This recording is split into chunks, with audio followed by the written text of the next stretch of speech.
জাহান্নাম এটি কোনো কল্পকাহিনী নয়, এটি আল্লাহর নির্দেশিত শাস্তি স্থান। এর আগুন পৃথিবীর আগুনের চেয়ে ৭০ গুণ বেশি উত্তপ্ত। এখানে কোনো শান্তি নেই, কোনো মুক্তি নেই, শুধু চিরস্থায়ী যন্ত্রণা। চলুন দেখা যাক কোন ২০টি পাপ মানুষকে এই ভয়াবহ শাস্তির দিকে নিয়ে যায়।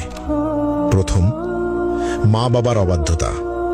পাপ অভিভাবকের প্রতি অবমাননা বা তাদের কথা না মানা। শাস্তি আগুনের চাবুক এবং গলিত সীসা দ্বারা তীব্র যন্ত্রণা, প্রতিটি আঘাত মস্তিষ্ক পর্যন্ত অনুভূত হবে। দ্বিতীয়, কৃপণতা। পাপ আল্লাহর পথে খরচ না করা, দান সদকায় এড়ানো। শাস্তি গলিত ধাতু পান করতে হবে, যা পেটের ভিতর আগুনের মতো জ্বলবে। তৃতীয়, মিথ্যা ও প্রতারণা। পাপ মিথ্যা বলা এবং মানুষের বিশ্বাস ভাঙা। শাস্তি জিহ্বা বের করে লোহার শিক দিয়ে বারবার পোড়ানো এবং ছিঁড়ে ফেলা হবে। চতুর্থ, জিনা ও ব্যভিচার। পাপ অবৈধ সম্পর্ক, অশ্লীলতা বা পর্নোগ্রাফি দেখা। শাস্তি জ্বলন্ত চুল্লিতে ফেলা হবে, উপরে উঠবে এবং নিচে পড়বে, বারবার যন্ত্রণা অনুভব করবে। পঞ্চম, কুফর ও শিরক। পাপ আল্লাহর অস্তিত্ব অস্বীকার করা অথবা অন্যকে আল্লাহর সঙ্গে শরিক করা। শাস্তি চামড়া বারবার আগুনে পোড়ানো হবে, নতুন চামড়া তৈরি করে আবার পোড়ানো হবে, ফুটন্ত পানি মুখে ঢালা হবে।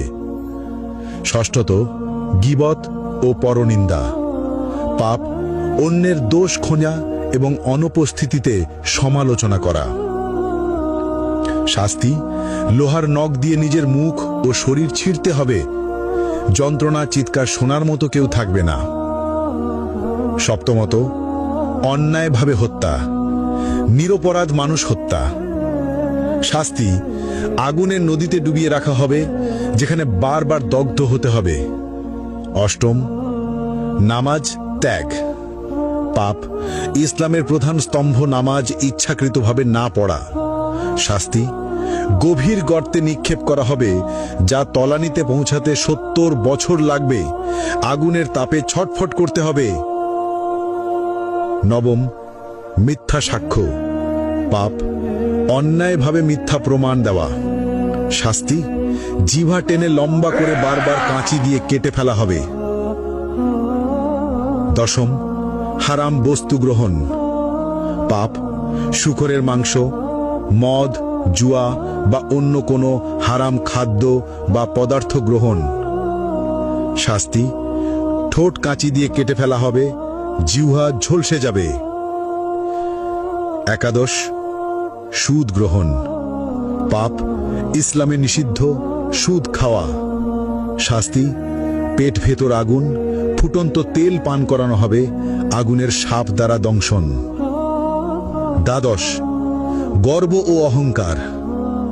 পাপ অহংকার করা, নিজেকে সর্বোচ্চ ভাবা। শাস্তি ক্ষুদ্র পিঁপড়ের মতো করা হবে, আগুনের পাহাড় তাদের উপর দিয়ে চলবে। ত্রয়োদশ, অন্যায়ভাবে সম্পদ গ্রহণ। পাপ চুরি, জালিয়াতি বা অন্যের সম্পদ দখল করা। শাস্তি আগুনের পোশাক পরানো, শরীরের ভিতর আগুন প্রবেশ করানো।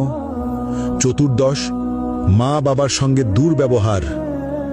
পাপ অভিভাবকের প্রতি খারাপ আচরণ। শাস্তি আগুনে পোড়ানো হবে, আর্তনাদ শুনবে না কেউ। পঞ্চদশ, ঈর্ষা ও হিংসা করা। পাপ অন্যের প্রতি ঈর্ষা বা হিংসা করা। শাস্তি আগুনের লেজে আটকে রাখা হবে, বারবার দগ্ধ হতে হবে। ষষ্ঠত, অসৎ ব্যবসা বা প্রতারণা। পাপ মিথ্যা চালান, প্রতারণা বা অসৎ ব্যবসা করা। শাস্তি আগুনে পোড়ানো হবে, দগ্ধ অবস্থায় বারবার কেটে ফেলা হবে। সপ্তদশ, নেশা বা মাদক ব্যবহার ও প্ররোচনা। পাপ নিজের বা অন্যকে নেশা বা মাদক গ্রহণে প্ররোচিত করা। শাস্তি আগুনের চুল্লিতে ফেলা হবে, উপরে উঠবে, নিচে পড়বে, বারবার যন্ত্রণা অনুভব করবে। অষ্টদশ প্রতিশোধ ও বিদ্বেষ। পাপ অন্যকে ক্ষতি করার জন্য বিদ্বেষ বা প্রতিশোধ নেওয়া। শাস্তি আগুনের নদীতে ফেলে বারবার দগ্ধ করা হবে। ঊনবিংশ আল্লাহর সীমা অমান্য করা। পাপ আল্লাহর বিধি অমান্য বা হারাম কাজ করা। শাস্তি আগুনে চামড়া পোড়ানো হবে, নতুন চামড়া তৈরি করে আবার পোড়ানো হবে। বিংশ সমাজে অনৈতিক কর্মকাণ্ড। পাপ সমাজে অন্যায় বা অনৈতিক কর্মকাণ্ড চালানো, যেমন শিশু বা দুর্বলকে ক্ষতি করা। শাস্তি আগুনে পোড়ানো, জ্বলন্ত শিক দিয়ে দগ্ধ করা, বারবার ওপরে ওঠানো ও নিচে ফেলা। এই ভিডিও থেকে আমরা যে বার্তা পেলাম, এখানে শুধু 20টি পাপের কথা উল্লেখ করা হয়েছে। আল্লাহ সবকিছু দেখছেন। যারা এই পাপের পথে যাবে তাদের জন্য জাহান্নামের শাস্তি নিশ্চিত। কিন্তু আল্লাহ পরম দয়ালু। আজই তওবা করো, নামাজ মেনে চলো, সত্য বলো, মা বাবাকে সম্মান দাও। আল্লাহ আমাদের সবাইকে জাহান্নামের আগুন থেকে রক্ষা করুন। আমিন। আপনারা এই ভিডিওটি শেয়ার করুন যাতে সবাই সতর্ক হয়।